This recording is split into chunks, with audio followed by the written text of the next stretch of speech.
অন্তর্বর্তীকালীন সরকারের মূল কাজ হলো একটি সুষ্ঠু নির্বাচনের ব্যবস্থা করা। তাদের দায়িত্ব পালনে সহযোগিতা করবে বিএনপি। রাষ্ট্র পরিচালনা কোনো টেকনিক্যাল কাজ নয়, এটি রাজনৈতিক কাজ।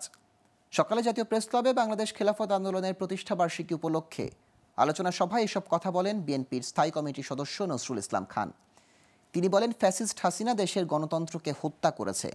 তা নির্বাচনে যারা সম্পৃক্ত ছিল তারা সবাই গণতন্ত্রের শত্রু। ভারত বাংলাদেশের অভ্যন্তরীণ বিষয়ে পক্ষপাত দুষ্ট বক্তব্য দিচ্ছে। তিনি আরও বলেন, হাসিনা ও তার দোসররা দেশে বিশৃঙ্খলা সৃষ্টি করতে চাচ্ছে। দেশের স্বার্থে সবাইকে ঐক্যবদ্ধ হয়ে কাজ করার আহ্বান জানান তিনি। যে সরকার যারা এখন আছে তাদের এই ব্যাপারে ভূমিকা পালন করতে হবে। তাদেরকে এই যে ফ্যাসিবাদ বিরোধী যত রাজনৈতিক শক্তি তাদের সঙ্গে যোগাযোগ রাখতে হবে, তাদেরকে সাথে নিয়ে এই অশুভ শক্তিকে মোকাবেলা করতে হবে।